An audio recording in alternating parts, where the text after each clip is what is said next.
Que el Señor le bendiga, hermanos. Es para mí un placer hoy hablarle de la palabra de Dios en Mateo capítulo 14, versículo 22 al versículo 33. Dice así la palabra de Dios. Enseguida Jesús hizo a sus discípulos entrar en la barca e ir delante de él a la otra ribera, entre tanto que él despedía a la multitud. Despedida la multitud, subió al monte para orar aparte, y cuando llegó la noche estaba allí solo. Y ya la barca estaba en medio del mar, azotada por las olas, porque el viento era contrario. Mas a la cuarta vigilia de la noche, Jesús vino a ellos andando sobre el mar, y los discípulos, viéndole andar sobre el mar, se turbaron, diciendo: un fantasma, y dieron voces de miedo. Pero enseguida Jesús les habló diciendo: tened ánimo, yo soy, no temáis. Entonces le respondió Pedro y dijo: Señor, si eres tú, manda que yo vaya a ti sobre las aguas. Y él dijo: ven. Y descendiendo Pedro de la barca, andaba sobre las aguas para ir a Jesús. Pero al ver el fuerte viento tuvo miedo, y comenzando a hundirse dio voces diciendo: Señor, sálvame. Al momento Jesús extendió la mano, asió de él y le dijo: hombre de poca fe, ¿por qué dudaste? Y cuando ellos subieron en la barca, se calmó el viento. Entonces los que estaban en la barca vinieron y le adoraron, diciendo: verdaderamente eres hijo de Dios. En este tema sobre esta palabra de que Jesús anda sobre el mar, quiero ver que veamos el versículo 24. Dice: y la barca estaba en medio del mar, azotada por las olas, porque el viento era contrario. Hay momentos en nuestra vida que vamos a estar como estos discípulos. Nuestra barca va a ser azotada, nuestra vida va a ser quizás tambaleada debido a los problemas, a las angustias que hay en medio de este pueblo, en medio de este país, en medio de esta circunstancia en la cual vivimos siempre. Estas olas van a azotar nuestra vida, van a querer tumbarnos, van a querer derrumbarnos. Pero eso no quedó solamente allí. Fíjese lo que dice el versículo 25, más a la cuarta vigilia de la noche, estamos hablando aquí aproximadamente a la madrugada, de 3 a 6 de la mañana, a esa hora, quizás ya ellos habían pasado toda la noche con este problema, con esta tragedia que se tenía en sí, en estos vientos tempestuosos. Pero Jesús llegó a ellos a la hora de la madrugada. Vamos a tener nosotros un momento de madrugada en el cual Jesús va a llegar a nuestras vidas para salvarnos. Esto es importantísimo. El Señor no nos va a dejar solo. Él va a llegar a la hora precisa en el cual nuestra alma, nuestro cuerpo, nuestra barca va a ser azotada. Ahí está el Señor para librarnos, como hizo en esta ocasión. Sigue diciendo ahora el versículo 27.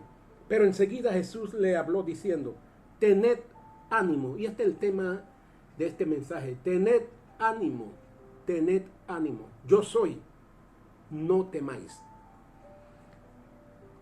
El Señor nos manda a que tengamos ánimo, a que nos dé ese aliento a nuestra vida para poder seguir adelante. No importa el problema que está pasando, no importa la enfermedad, ahí está el Señor, te dice: ten ánimo. El Señor te está animando para que sigas adelante. No dejes que una prueba te tumbe. No dejes que una enfermedad te eche y te abandone. No, el Señor te dice: ten ánimo. Y el Señor, cuando dice ten ánimo, es porque Él nos va a socorrer. Él nos va a ayudar. De igual manera, si seguimos leyendo, Pedro quería confirmar si era Jesús el que estaba hablando, porque ellos pensaban que era un fantasma. Y Pedro le dice: si eres tú, Señor, manda que yo vaya a ti. Y Jesús le hizo: ven. Jesús le llamó, dice: ven. Y Pedro se tiró al mar. No importó la circunstancia del viento, de las olas, Pedro confió en el Señor en ese momento y se tiró y comenzó a caminar en el mar. Comenzó a caminar en la turbulencia porque estaba su mirada puesta en Jesús. Nosotros debemos tener puesta la mirada en Jesús, que es el que nos va a salvar, nos va a librar de toda circunstancia. Al caminar un tiempo, Pedro comenzó a ver esta tempestad.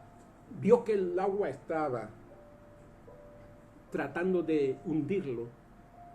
¿Qué significa esto? Que Pedro perdió la mirada en Jesús y vio la circunstancia y comenzó a hundirse. Y Pedro gritó: Señor, sálvame porque me ahogo, sálvame porque perezco.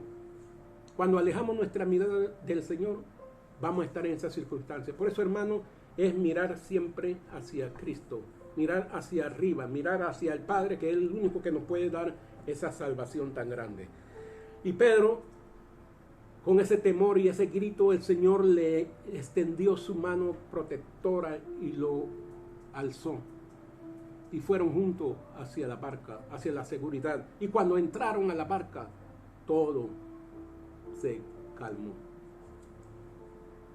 Mira lo que dice el versículo.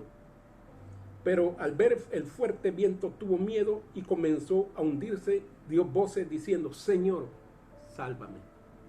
Eso fue la angustia de Pedro. Y al subir a la barca, Jesús lo único que le dice a los discípulos: hombre de poca fe, ¿por qué dudaste? ¿Por qué dudaste? ¿Por qué dudamos nosotros cuando la angustia nos ataca? Cuando la enfermedad nos ataca, cuando todo se viene abajo. ¿Por qué dudaste? Si tenemos un Dios que todo lo puede, que tenemos un consolador que nos ayuda en todas nuestras angustias, en todas nuestras debilidades, está el Señor, está el Espíritu Santo que nos guía y nos protege. ¿Por qué dudaste? Y terminando, el pueblo que estaba en esa barca, todos los que estaban en esa barca, reconocieron que Jesús era el Hijo de Dios. Verdaderamente eres Hijo de Dios. Esto es lo que tenemos que reconocer, que Jesucristo es el Hijo de Dios, por lo tanto tiene el poder para librarnos, para salvarnos y para mantenernos firmes en la angustia. Recuerda, Él nos dice: tened ánimo. Dios le bendiga muy ricamente.